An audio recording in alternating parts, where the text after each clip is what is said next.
Hello there. Welcome to Blitz Transmissions. I'm Tommy, and in this video, I'm going to be talking about the year of 2019 and why it was such an important year for the Star Wars franchise and why 2019 was such a pivotal year for my experience with Star Wars and my enjoyment of it as an adult. Obviously, as a lifelong Star Wars fan, Star Wars has always had a special place in my heart, but in 2019, I was interested in a lot of other things, and there were several things that happened, especially towards the tail end, the last couple months of 2019 that really roped me back into Star Wars in a way that I would never return from. 2019 was a very interesting year for Star Wars. You had a lot of things ending and a lot of new beginnings as well, and I think that it's something that is really important to share as it was such a very important part of the history of the franchise. The first thing I really want to talk about here is the release of The Mandalorian. I remember before The Mandalorian came out, I was kind of cautiously optimistic at best for the release of the show.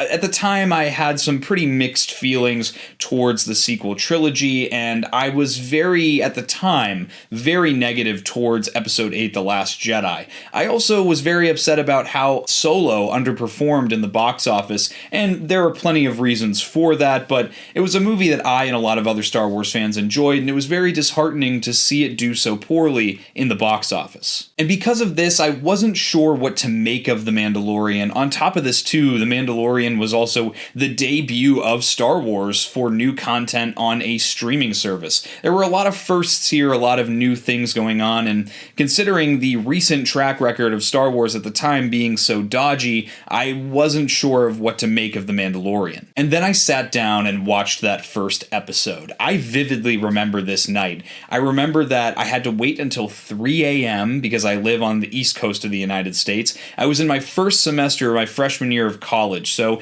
I grabbed my neighbor Ethan, who was in the dorm room next to me, who was a Star Wars fan too, and I remember my roommate was sleeping, so we were sitting with the volume extremely low at the other side of the dorm room at 3 a.m. I definitely had class the next morning too, and we were sitting anxiously awaiting the premiere episode of The Mandalorian. And it wasn't until that moment when I hit play and I watched all the opening sequences before The Mandalorian steps into that bar, I was feeling this extreme sense of excitement and almost anxiety at what I was about to watch. And boy, The Mandalorian did not disappoint. I remember watching the entire episode and being completely enthralled with the characters, the writing, the world building. Everything felt so Star Wars at its core. And right at the end, that jaw-dropping reveal of, at the time, who we called Baby Yoda, or the child as he was called in universe, where you had that last moment there. I remember the scene just cold cuts. I look over at Ethan, we're looking at each other, our jaws are dropped. We could not believe what we had just seen. And in the next 24 hours, I had to have watched that premiere episode of The Mandalorian between 9 and 12 times. I could not stop raving about this show. I was showing it to anyone and everyone that would bother to sit down and watch it with me.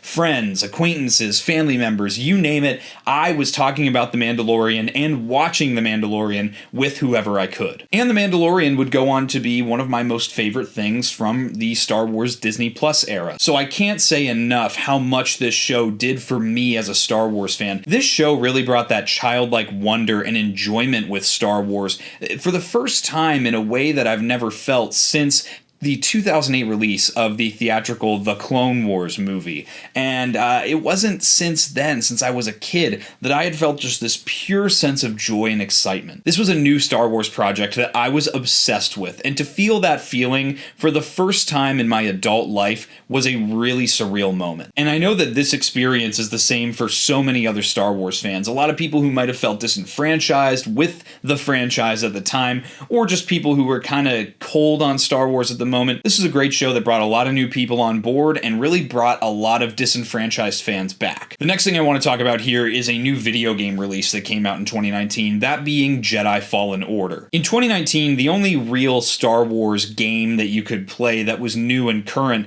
was the 2017 Battlefront 2, and while that game was and still is one of my most all-time favorite Star Wars games, and it was receiving content updates at the time, you know, not everybody enjoys multiplayer multiplayer games, and there wasn't every day that I wanted to sit down and play a multiplayer game, but I always wanted to play a Star Wars game. So when Jedi Fallen Order came out, I was like, hey, I'll give this a try, and just like The Mandalorian, I was immediately sucked into this narrative. Playing a Jedi Padawan who lost his master during the Jedi Purge, and then is trying to find his way through the galaxy, find his place, where he fits, what his purpose is, was an extremely compelling narrative. The boss fights were great, the combat and the movement system were pretty seamless for the time, and I really enjoyed every moment of playing the game. I immediately went and completed all the post-game stuff as soon as I finished that main story, and I could not get enough of Jedi Fallen Order. It was interesting too because I tend to really prefer multiplayer games, and it's not very often that I will pick up or even stay with a single player story game throughout the entire narrative. Even if I do go out of my way to buy one, it's very unlikely that I'll finish the campaign, so I really was surprised at how much I enjoyed this game. Like I said, I'm a big first-person shooter guy. I really like my Call of Duties, my Halos, my Battlefront games, and this was out of my realm. This was out of the stuff that I was familiar and comfortable with, so for me to enjoy it so much meant even more. And as of the making of this video, I'm currently going through the post-game of Jedi Survivor. I don't know why the hell I waited like 2 years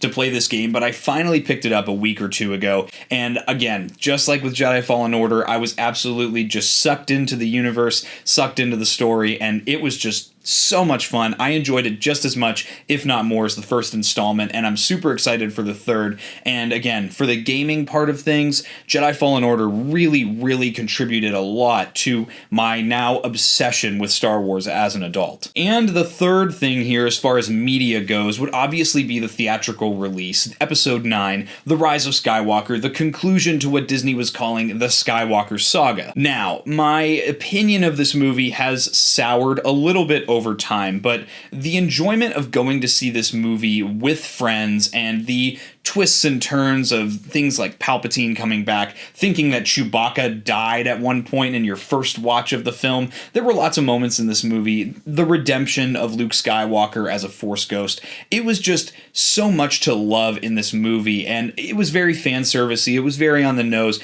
I have lots of issues with this movie, but one thing's for certain, I really enjoyed going and seeing it in the theaters with friends. The Rise of Skywalker, love it or hate it, was just something that I really enjoyed. Going into it, I was really excited. I was buying merchandise for Kylo Ren, for Rey, the Knights of Ren. It was just really exciting to see a lot of what this movie did, and you know, I've called this movie a wooden roller coaster with the whiplash you can get of how quickly you move from plot point to plot point. But again, I think that that was part of the enjoyment of seeing it in the theater. There was never a dull moment in that movie, and it was just a lot of fun to go with friends of mine who were more casual Star Wars fans and friends who were more diehard fans, and just enjoy the ride. Even people like my father, who definitely is not a huge fan of the sequel trilogy, had said, you know, going into the movie, hey, even if this sucks, at least I have The Mandalorian. And that, I think, was a big contributing factor, because you had something that at the time was so universally loved by the fandom, like the start of The Mandalorian. I think a lot of people had just a greater optimism towards things that they were a little apprehensive with, like the finale of the sequel trilogy. Again, I really enjoyed The Rise of Skywalker at the time. I still will put it on as a background movie if I'm doing something in my room,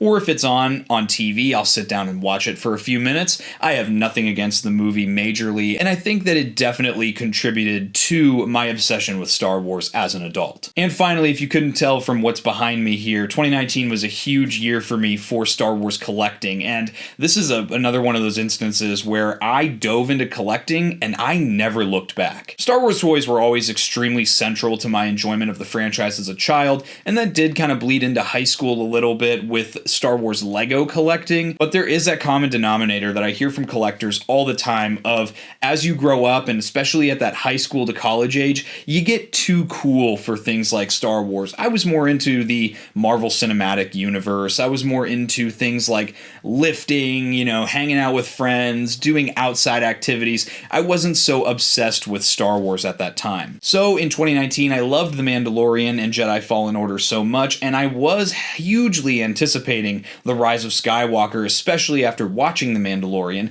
that I was looking for some merchandise to purchase. Initially, this started with Funko Pops. I was buying pretty much any Funko Pop I could get my hands on that were marketed as being from The Mandalorian, The Rise of Skywalker, or Jedi Fallen Order. I was a novice at how things worked with the hobby at the time, so if I saw an action figure in store, I picked it up. I didn't understand the difference between the ones that were like chase variants, like the first edition boxes that they did for the Black Series line. I didn't understand other things like, you know, what exclusives which Funko Pop characters were. I was just picking up whatever I could find. And then this slowly devolved into wanting more, you know, focusing and catering my collection. I ended up selling off almost all of my Funko Pops and focusing much more heavily on the action figures. And as you can see behind me, I do have a shelf on my display for each of the seasons of The Mandalorian here, all 3 of them that do exist as of the recording of making this video. And really, The Mandalorian is what kind of opened the floodgates to the way my collecting is now. The Mandalorian was just so central to my enjoyment of Star Wars at the time, and I think that it really affected my collecting. And here I am today with a YouTube channel that focuses a lot on Star Wars collecting, and it's a huge part of my life now. It's caused so many new and positive relationships in my life, to the point where almost everybody that's in my wedding party is somebody that I met through the hobby of Star Wars collecting, which is pretty insane to say, but it's something that I'm very proud to say as well. And a lot of these stories are very anecdotal, but I found that my experiences and my stories are exactly the same with a lot of my friends who are into Star Wars who are around my age. A lot of them were kind of whatever about Star Wars leading up to 2019, but with the release of The Mandalorian, Jedi Fallen Order, and Episode 9, The Rise of Skywalker, all within a couple months of each other, it really rekindled our enjoyment for the franchise. And I hear a lot of the same stories that I've told in this video from my friends. I would love to hear those stories from you guys. If 2019 was a year that you had some memorable Star Wars experiences, make sure to drop a comment down below. I'll reply. We can talk back and forth. I love to hear stories like this. And with that, guys, I hope you enjoyed this video. If you did and you're not yet subscribed, subscribe to Blitz Transmissions. I've got awesome Star Wars content coming out all the time.